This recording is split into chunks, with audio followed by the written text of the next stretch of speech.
Welcome to it, man. My name is Lonwabo Mbadlanyana, but you can call me Looney. This is the finish line right here on the A1 Sports, and we walk you through all the coolest fixtures that have happened over the past weekend. If you want to be part of the family, please, man, show us some love. Get in the comments section. Let us know about the stuff that you are watching, and let us know about the stuff that you'd like us to cover right here on the A1 Sports. Failing which, if you want to be part of the family, hit that subscribe button and be part of the family and know when the videos come out first. Now, we've got a lot to get through, so let's get this thing on and popping. The FIFA World Cup got underway this past Thursday with a lovely opening ceremony from Robbie Williams, and as well as a few really cool artists. Shout outs to Robbie for doing the most on that one. The game got underway with Russia taking on Saudi Arabia in their World Cup opener. That game ended 5-0. Russia doing the business on the Saudi Arabians. But the official game opened, right? But the official opening was Portugal versus Spain on Friday evening when they went head-to-head. Cristiano Ronaldo and his European champion Portuguese side took on the big side of Spain, which has 6 Real Madrid players, and that game ended 3-3. Cristiano Ronaldo scoring a hat-trick, Diego Costa throwing in 2 goals for himself, and Nacho also throwing in 1 for the Spanish. But it wasn't enough to see off the Portuguese Giants as they move on and pull a point out of that game. Some other fixtures that happened this past weekend in the World Cup include France, who went out against Australia. That game ended 2-1. Argentina stumbled against Iceland. That game ending 1-1. And then our African brothers and sisters have not been showing their best side at all in the World Cup. Egypt took on Uruguay. They went down 1-0 in their game.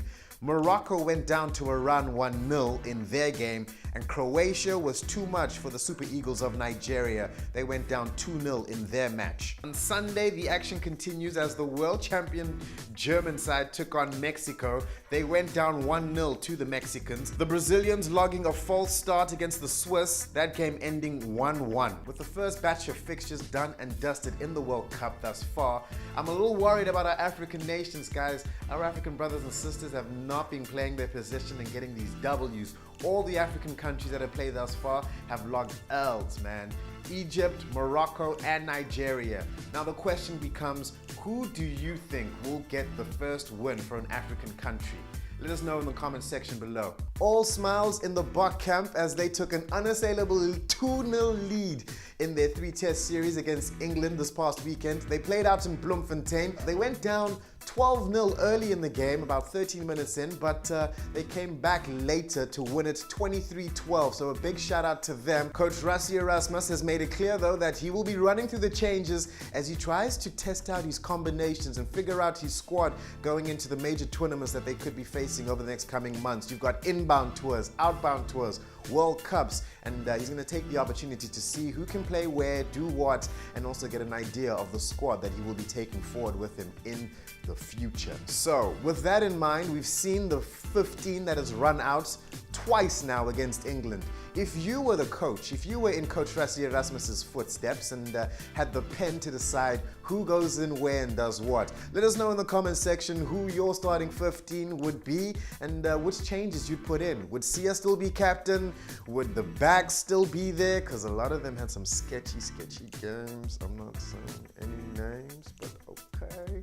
Let us know in the comment section below who you think should be making a debut, maybe making a run in Cape Town this coming weekend as they try and make it 3-0 against England. Still on the rugby front, France won the IRB Under-20 Rugby Championship. They beat out England 33-25 to become the winners for the first time of the Under-20 tournament. Not to be outdone though, but just not as good. The Junior Boks, well, they came third. They beat out New Zealand 40-30 in their third place playoff, which sees them get another third place finish in that tournament. So congratulations to the Junior Boks. We appreciate the efforts, and we're looking forward to the future. There's some nice ballers in that team, man.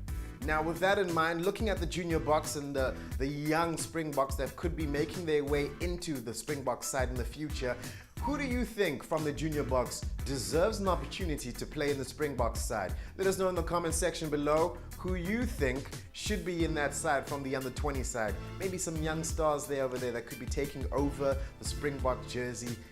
with a vengeance in the future. And we wrap it up right here on the finish line with our final story of the day, which takes us all the way out to East London. uNhlanhla Ngamtwini challenged uThembelani Ngqoshe for the SA flyweight title. Big fight, big action. It ended in a draw, which I feel some type of way about because it was an all-out war. Ngamtwini got some knockdowns. Ngqoshe got some knockdowns. Surely a decision could have been made by the refs. But it ended in a draw, and I'm looking forward to seeing the second installment of that fight happening sometime soon. And that's all I have for you today. Please subscribe and get in the comment section with some of your thoughts of what you think of the sporting action that we've covered this week. And also stay close because we're going to be having a brand spanking new show coming through this week as well, right here on the A1 Sport. Bye-bye.